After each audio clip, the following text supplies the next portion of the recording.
이제 눈길을 끄는 게 관저죠, 관저. 관저. 어디서 살 거냐? 네. 우리가 맨 처음 알기에는 육군참모총장 그 관저예요. 관저. 왜냐하면은 육군참모총장은 서울에 계속 있지 않으니까 네, 계룡대 네, 왔다 갔다 맞아요. 하면서 거기 또 관저가 있으니까 네, 네, 네. 비어져 있고 바로 수리하면은 들어갈 수 있고. 뭐 시간도 네, 맞아요. 맞게 들어갈 수 있기 때문에 그걸 하겠다라고 맨 처음 얘기했는데 외교부 공간이 확정이 됐습니다. 이거 어떻게 봐야 될까요? 아니 어처구니 없는 거죠. 어처구니 아니 이게 없어요. 말이 됩니까? 아니 잘 보세요.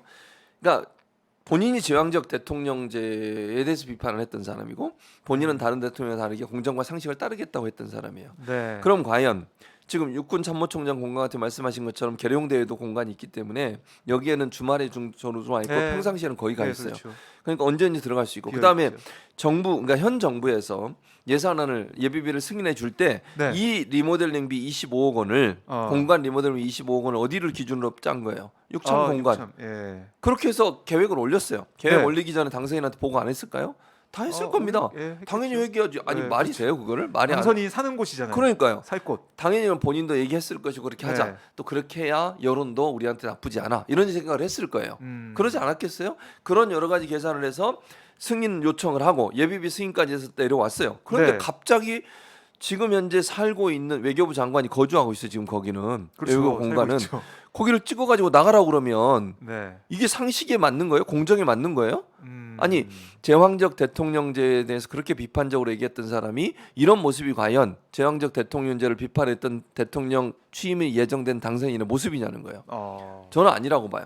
그러니까 육군 참모총장 공간이 아까 말씀하신 것처럼 그런 여러 가지 이유 때문에 빠른 시간 안에 들어갈 수 있고 리모델링도 미리미리 할 수 있잖아요. 네. 그러니까 취임하기 전에. 그렇죠. 왜냐하면 비어 있으니까. 근데 외국인 장관은 일단 임기가 끝날 때까지는 거기 살아야 돼요. 그렇죠. 아니면 5월 살고 9일까지. 그렇죠. 그 이후에도 뭐 임명이 안 되면 임명이 계속 안 있을 되면 수 있어. 근데 그 사람한테 나가라고 그래. 아니 지금 박정호 기자가 어디서 살고 네, 있는데 네. 그 집을 찍어야 당신 나가. 아유, 이게 말이 됩니까 지금? 바로 이게 소송 공정과 걸어야죠, 상식이에요? 소송. 아니 공정과 상식이냐고. 그리고 외교부 장관 공간이라는 건 다른 장관의 공간보다 훨씬 더 특수한 상황이에요. 그렇죠. 외교 사절들이 네, 외국에서 예. 오잖아요. 만찬도 해야 되고 음. 저녁에 회담도 하고 그렇죠. 식사하면서 논의도 하고 아주 긴밀한 얘기도 해야 되는 상황이에요. 네. 그래서 정원도 넓고 다른 공간들이 있는 거예요. 외교부. 부장 2개를 붙여놓은. 그렇죠. 그 근데 크기. 그러니까 보기에는 좋겠지. 모르겠어요. 저는 정원도 두 분 좀- 가봤다잖아요. 그러니까 김건희 이 여사하고 윤석열 당선인이 봤다 가봤다는 거잖아요. 그랬죠. 예. 그래서 일부에서 나오는 얘기가 김건희 그 여사가 찍은 거 아니냐 이런 얘기까지 나오고 있어요. 그건 뭐 의혹이니까 제가 단정적으로 얘기할 수는 없지만 나무 베어라 막 그런 네, 뭐 보도까지 있었죠. 뭐 아니라고 얘기하니까 뭐 제가 네. 그걸 그렇다고 얘기할 수는 없지만 보도는 있었습니다. 그 예. 보도는 있었어요. 그런 네. 부분에서. 아니, 그러니까 이런 것들이 과연 국민들이 볼 때 이게 공정이고 상식인가? 음. 그렇게 그 전에 그 조국 전 장관 사태나 이런 사태들을 통해서 계속 공격을 하고 비판을 하고 네. 상식과 공정에 어긋난 행동이라고 얘기하고 이러면서 본인이 대통령 당선까지 됐잖아요. 검찰총장 하다가 네. 그랬던 사람이 본인의 지금 행보를 보면 네. 국방부로 옮기는 것도 그래. 광화문 가겠다고 했다가 갑자기 국방부를 찍어가지고 나가라 그러고 이것도 말이 됩니까?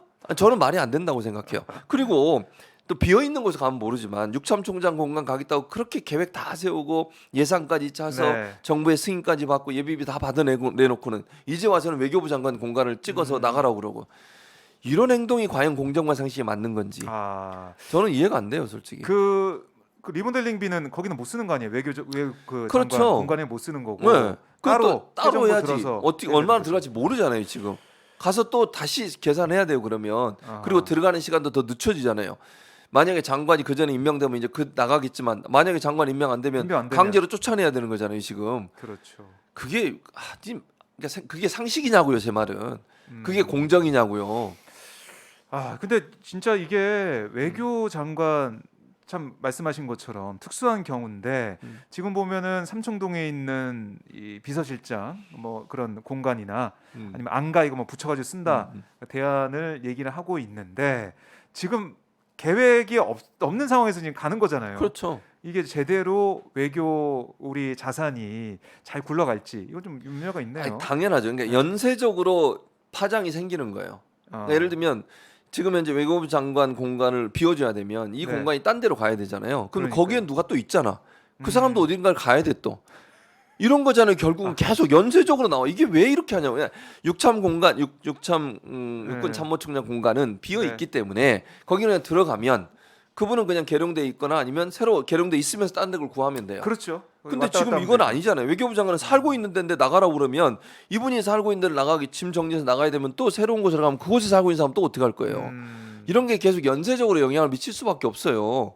그럼 국민 편익이나 시기성으로 보나 빠른 네. 시간 안에 관사가 만들어져야 출퇴근하는 이런 분들은 문제가 없을 거 아니에요. 아. 그런데 결국 이렇게 뭐 일을 더 복잡하게 만드는 거예요. 이렇게 할 이유가 뭐가 있냐는 거예요. 25억이나 들어서 아니 뭐 물 새고 이런다고 얘기하시던데 뭐 물이 새고 이런다며요. 네, 시간이 오래 걸린데 거의 재건축 수준을 해야 된다라고 얘기하던데. 그러면 네. 육참 총장은 그 집에 계속 살았겠네요. 네, 살고 있었죠. 왔다 갔다 하면서. 고치지도 않고 잘 모르겠어요. 저는 네. 모르겠어요. 어떤 근데 이유인지. 사는 정도는 됐으니까 살고 있었던 거죠. 그리고 사실은. 그걸 25억이나 들여서 고치면 충분히 잘 고칠 수 있지 않겠어요? 어떤 집을 아무리 리모델링 하는데 네. 25억이 들어가면 새로 건물 짓는 거 모르겠어요. 저는 잘.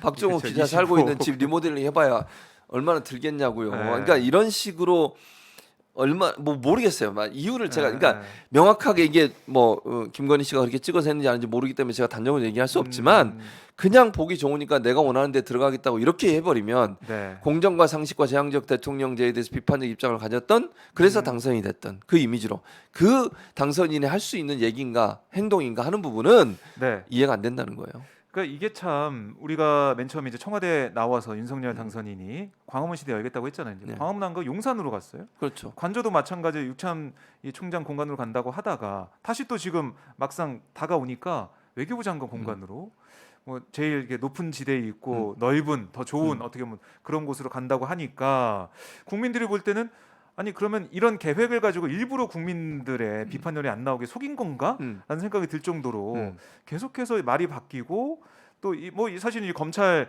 개혁 관련해서도 말이 바뀐 셈이잖아요. 근데 그렇죠. 이런 맞아요. 이사하는 문제도 말이 바뀌고 네.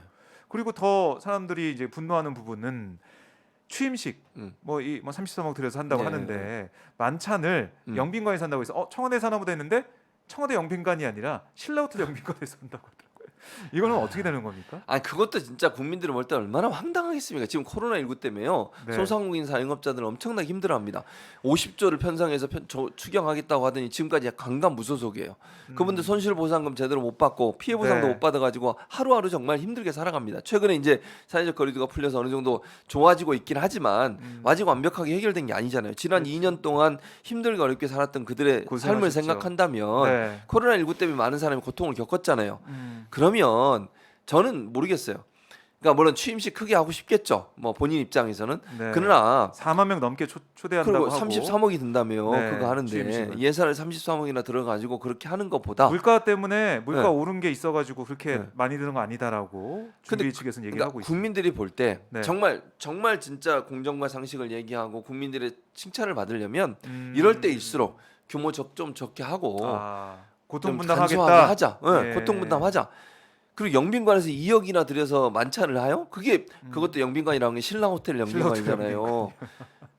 난 진짜 차라리 청와대 네. 영빈관 있잖아요. 음. 그걸 뭐 본인이 안 들어가더라도 그거 잠시 쓸 수 있는 거잖아. 돈을 3억이나 들어가지고 그렇게 할 필요가 있을까요? 국민들이 볼 때 그걸 어떻게 보겠어요? 바이든 대통령 오면은 거기서 할 수 있다 얘기가 나올 정도니까. 그러니까 영빈관은 네. 청와대 개방과 관계없이 거기서 잠깐 행사를 하는 건 문제가 없잖아요. 그걸 뭐 계속 있으라는 그렇죠. 것도 아니고 몇 네. 시간 행사하는 거잖아요. 그 행사를 위해서 고통 분담 차원에서 가능한 한 예산을 적게 쓰면서 할 수 있는 방안들이 있을 텐데 네. 그 호텔에 영빈관 가가지고 그걸 하고 있으니 국민들이 볼 때 과연 이 사람이 이 당선인이 네. 어떤 가치관과 생각을 가지고 지금 집권을 하려고 하는가 이런 생각이 들지 않겠어요? 본인의 취임식을 이렇게 성대하게 하고 그렇게 많은 33억 원이나 드는 돈을 들여가지고 그렇게 성대하게 하는 것을 네. 국민들이 볼 때 정말 좋게만 보겠습니까? 물론 뭐 취임식 하는데 그 돈 쓸 수 있다고 봐요. 근데 정말 국민들의 뜻에 뭐 맞는 그런 모습을 보이려면 네. 저는 차라리 간소화해서 그 명분이 더 있지 않아요? 코로나19 때문에 고통받는 그렇죠. 국민들을 생각하면 조촐하게 하겠다. 최소한으로 하겠다. 이렇게 해서 하면 더 박수 받을 거라고 저는 생각해요. 국민들에게 감동을 줄 수 있고 공감을 이끌어낼 수 있는 그런 부분도 있는데 당연하죠. 그런 게 아니라 좀 더 호화스럽게 네. 호텔에서 하는 그런 모습들 과연 국민들이 어떻게 볼까 이런 부분들인데 교수님은 뭐 만찬에 초대받거나 이러시면 저한테 연락이 없어요. 초대 못 받아가지고 이렇게 열리시는 거 아니에요? 14도 저한테 연락 안 올 겁니다. 아, 그렇군요. 네. 네, 농담 한마디 네, 네. 해봤고요. 그러니까 네. 이게 이제 국민들이 이해를 못한다는 부분이고 음. 오늘도 김명희님께서 실시간 후원 슈퍼챗을 쏴주셨는데 예. 자, 오늘은 지난 시간보다 슈퍼챗이 좀 많이 들어올지 이것도 좀 지켜보도록 하겠습니다.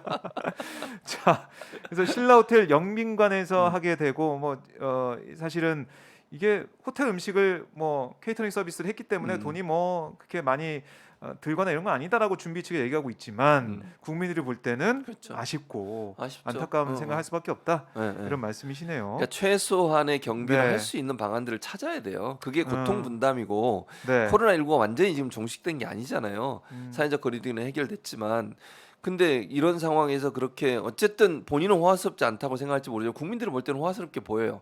아니 네. 뭐길래 대체 호텔 영빈관에 저걸 하고 있지? 이런 생각이 안 들겠어요. 일반 국민들이 볼 때. 그냥 대통령이라는 분이 취임하면서 그런 부분에 대한 그 검소하게 네. 또는 좀 축소해서 하면 국민들이 더 좋아하지 않겠냐는 거예요. 제 말은. 그렇죠. 그렇게 꼭 그 호텔까지 가서 그걸 해야 되겠어요? 그리고 청와대 영빈관이 버젓이 있고 그곳에서 네. 무슨 계속 있으라는 것도 아니고 잠깐 몇 시간 행사하는데 굳이 그렇게 호텔을 빌려서까지 할 필요가 있을까 하는 생각이 든다는 거예요. 제 말은. 참 뭐 결정은 해놓은 것 같은데 윤석열 당선인 측에서 한번 최진봉 교수의 이런 고언을 어떻게 듣고 안 듣겠죠. 기대를 안 합니다. 네, 기대를 안 하고 계시고요.